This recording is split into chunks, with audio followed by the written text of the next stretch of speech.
এই যে দেখুন কতটা জালিদার ভেতর থেকে আর কতটা রসালো।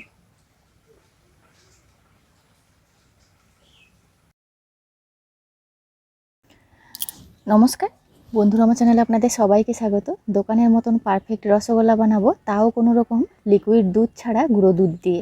চলুন দেখে নেওয়া যাক কীভাবে আমি এই রসগোল্লাটি বানাচ্ছি। এখানে আমি 100 গ্রাম গুঁড়ো দুধ নিয়ে নিচ্ছি একটা কড়াইতে। এখানে আমি 200 ml জল দিয়ে দিচ্ছি, মানে যতখানি দুধ তার 2 ডবল কিন্তু জল দিতে হবে।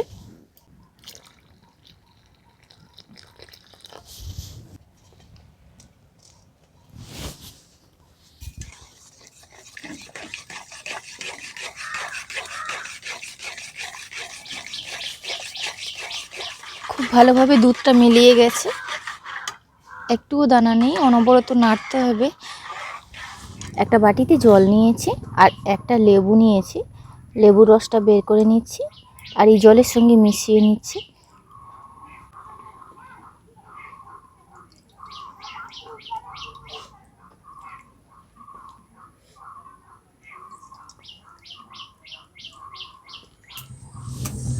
দুধটা ফুটছে, জল আর লেবুর মিশ্রণটা এবার অল্প অল্প দেব।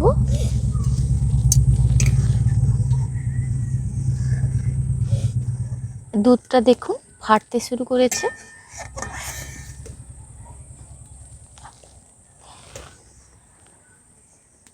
হয়ে গেছে, এবার নামিয়ে নেব।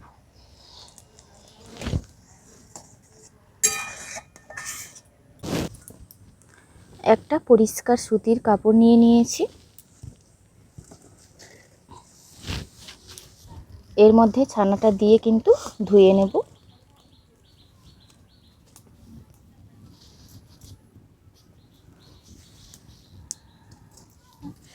পরিষ্কার জল দিয়ে কিন্তু ছানাটা ধুয়ে নেব।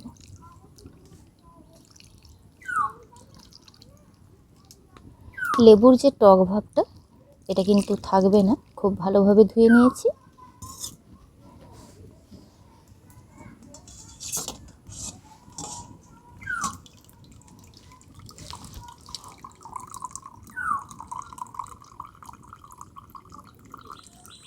খুব বেশি জল চেপাবো না, এইভাবে কিন্তু আধ ঘন্টা ঝুলিয়ে রেখে দেব।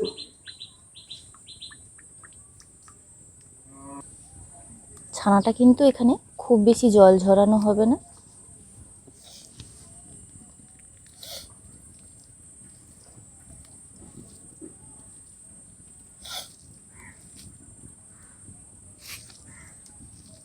এবার খুব ভালোভাবে কিন্তু ছানাটাকে হাতের সাহায্যে মাখিয়ে নেব।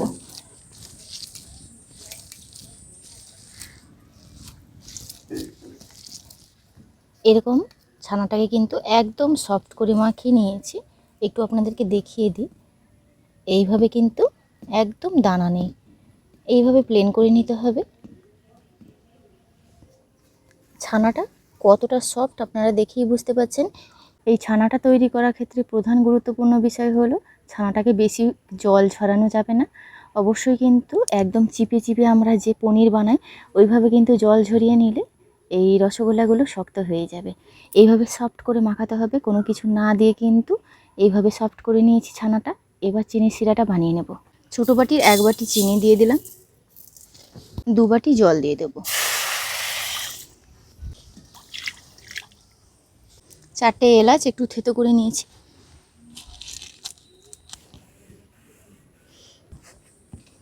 এবার ছোট ছোট কেটে নেব। সমান ভাগে কেটে নিলে পরে বানাতেও সুবিধে হবে।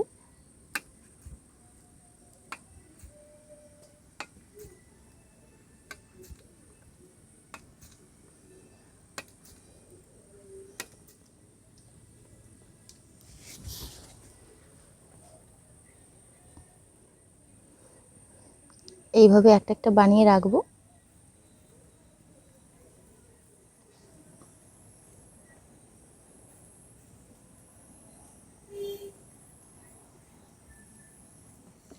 দশটা রসগোল্লা বানিয়ে নিয়েছি, এবার চিনি রসে দিয়ে দেব।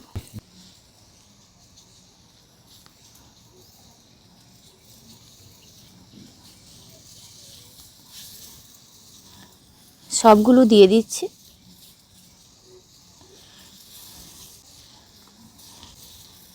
ঢাকা দিয়ে দেব 5 মিনিটের জন্য। এইভাবে ফোটাবো আর একটু নাড়িয়ে দেব, কিন্তু হাত না লাগিয়ে কিন্তু এইভাবে সাঁড়াশির সাহায্যে কড়াইটা নাড়াতে হবে।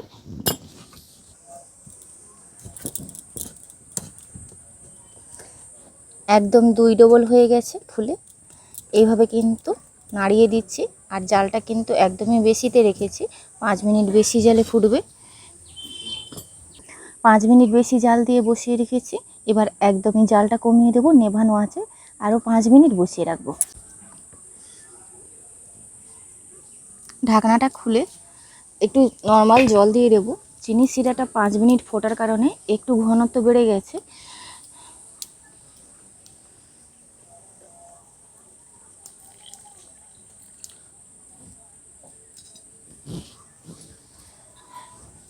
এটা আবারও ঢাকা দিয়ে দেবো 5 মিনিটের জন্য। এইভাবে একদমই উনুনের জালটা নিভিয়ে দিয়েছি, নেভানো আছে বসবে, একদমই নেভানো আছে। 5 মিনিট বসিয়ে রেখেছি। এবার কিন্তু নাবিয়ে নেব, আধ ঘন্টা রেস্টে রেখে দেব।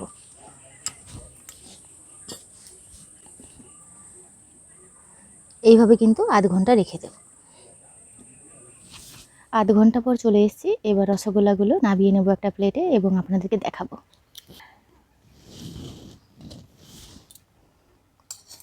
এগুলো কিন্তু প্রায় ডুবে গেছে, তার মানে রসটা কিন্তু পুরোপুরি ঢুকে গেছে। আপনাদেরকে দেখানোর জন্য কিন্তু আধ ঘন্টার মধ্যেই আমি নামিয়ে নিলাম।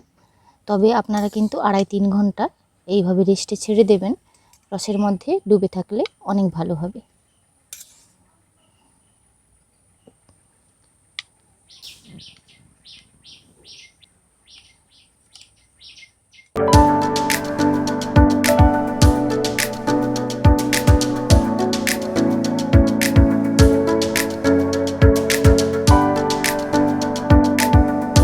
একটা মিষ্টি কড়াইতে রেখেছি, প্লেটে ধরেনি।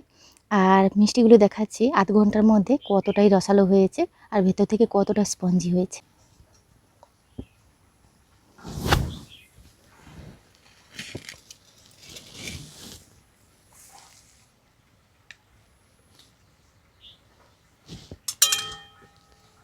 এই যে দেখুন কতটা জালিদার ভেতর থেকে আর কতটা রসালো।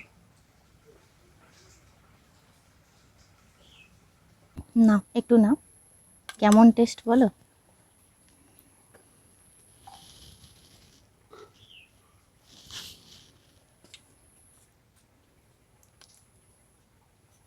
ঘরে তৈরি মিষ্টির টেস্ট মানে কি বলবো, আর তুলনা হবে না। খাঁটি পুরো পিওর ছানা দিয়ে তৈরি না, ছানার মধ্যে কোনো কিছু দেওয়ার প্রয়োজন হয় না। আর ছানা তৈরির পদ্ধতিটা আমি যেইভাবে বলে দিয়েছি ওইভাবে করলে আর মাখানোর পদ্ধতিটা ঠিকঠাক রাখলে কিন্তু পারফেক্ট রসগোল্লা এইভাবেই বানিয়ে নিতে পারবেন। খুব সুন্দর হয়েছে, স্পঞ্জিও হয়েছে।